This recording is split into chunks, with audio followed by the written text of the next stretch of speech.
let's talk about the gamma-powered future of the MCU.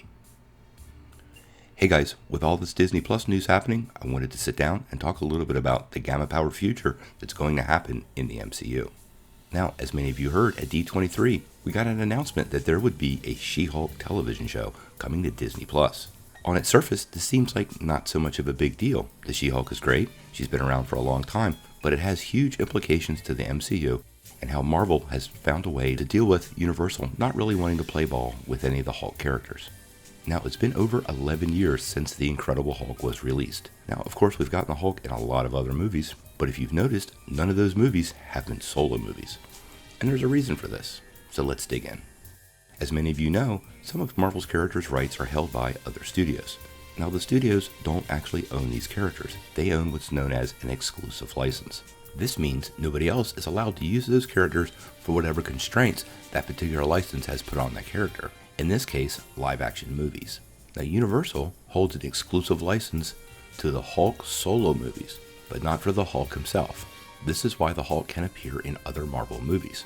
The general understanding is this also applies to Namor, who Universal also holds, and why Namor hasn't appeared in the MCU, but is rumored as a villain for Black Panther 2. Now, each one of these contracts has very individual stipulations based on how often the movies need to be made and other requirements for the contract to remain active. None of these details are actually available to fans. Unlike Spider-Man and the X-Men, it doesn't appear that Universal is required to make another Hulk movie with any determined frequency. Spider-Man requires a new movie in the theaters at least every 3 years for Sony to retain the license, and the X-Men and Fantastic Four, when they were over at Fox, at least one every 7. So that brings us to Disney Plus, and maybe why we're finally seeing the She-Hulk. Now, clearly the Incredible Hulk had quite a long arc through several other characters' movies, but never actually getting an additional solo movie. This is due to those Universal Studio constraints we were just talking about. Now with Disney Plus, this isn't a movie. This is a television series, and these contracts are very likely not to cover that area. This means that although Marvel can't make a Hulk or any of the underlying Hulk characters into a solo movie, they can make them into a television series. Remember that long-rumored Hulk television series a couple years ago? So with all this said, this is why a huge door could be opening for Marvel. The Disney Plus service will allow them to bring to life many of those Gamma characters that we didn't get to see. There's quite a few that could show up. Now, we already know we're getting a She-Hulk series, and this is most likely the Jennifer Walters version of the character. That's right, there's more than one. Now, if you don't know her from the comics, she actually got her powers via a blood transfusion from her cousin, Bruce Banner, and she got some of the incredible strength and resilience while retaining all of her intelligence and a very high level of emotional control. Now, I did mention there was another She-Hulk. Well, another green one. That would be Lyra, the Savage She-Hulk. Now, we're not going to dig too deeply into her origin, but she has this super cosmic origin story that might not fit in the TV, featuring a future irradiated Earth and some time travel. It's pretty interesting. You should check it out in the comics. In the comics, she does come to our world and meet Bruce Banner and actually becomes a pretty good friend of Jennifer Walters. I doubt that she'll be a character who will appear, but you never know.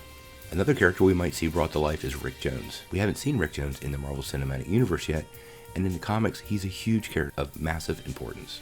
One of the things that we might see happen is that even though in the original origin story Bruce Banner saves Rick Jones from being caught up in the Gamma Bomb, Rick eventually volunteers to take a dose of radiation and becomes a character known as A-Bomb. Now, A-Bomb is another one of those Gamma-infused heroes and actually battles another character we're just getting ready to talk about, the Red Hulk. He has super strength and super invulnerability like other Hulks, but also has Rick Jones' personality and even some computer hacking skills. Now, Jones is pretty important to the Marvel Universe. He's actually been sidekicks to Bruce Banner, the Hulk, Captain America, and Captain Marvel. Oh, and Ron the Space Knight. So, pretty impressive. Now, on to the Red Hulk. When we say the Red Hulk, right, at least for right now, we're talking about Thunderbolt Ross. Now, if you're unfamiliar with him in the comics, the Intelligentsia helped him become the Red Hulk, and eventually he tried to frame the real Hulk for murder and avenge Betty Ross's apparent death at the hands of the Abomination. Eventually, in the comics, his real identity became known to the world when he was confronted by the Red She-Hulk. Oh yeah, a Red She-Hulk. We'll talk about her in just a second. Now, the Red Hulk's powers are very similar to the Hulk with that super strength and super durability, except instead of getting stronger when he gets madder, he actually gets hotter and even melts steel and stone around him. There is another Red Hulk that could appear on the TV series, and it might fit a little better. That's the character known as Robert Maverick. Now, for him, he came after Thunderbolt Ross and had a device called the Hulk plugin, created by AIM, and that's not Advanced Idea Mechanic, but Avengers Idea Mechanic. which was a company that was created from the remnants of that organization. It's actually implanted in his wrist and allows him to turn into a variation of the Red Hulk for 1 hour every day and a half. Now, he is a little bit different than the Thunderbolt Ross version and actually retains his mustache and typically wears sunglasses. He's pretty cool.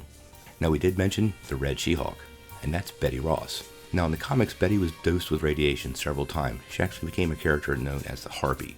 But eventually, it was found out that exposure to the Hulk's radiation was slowly killing her, and then Emil Blonsky used his own to speed up that process. But later on, she was resurrected, brainwashed, and gamma mutated into a Red She-Hulk by the aforementioned intelligentsia. In this form, she would eventually work alongside the Avengers and other superhero teams until she was depowered in the comics. One character that could but is unlikely is Skaar, the son of the Hulk. Now, if you're unfamiliar with this story, we saw quite a bit of the gladiatorial version of the Hulk in Thor Ragnarok, and that was derived from the Planet Hulk storyline. In this storyline, the Hulk gets married, but the whole planet is destroyed, killing his wife and what he believes is their unborn child. Turns out, Skaar lived, and actually comes to Earth to seek vengeance on the Illuminati. He's not a character I think we're very likely to see, but who knows. I suppose you could do a series set on Skaar and even bring Jeff Goldblum back.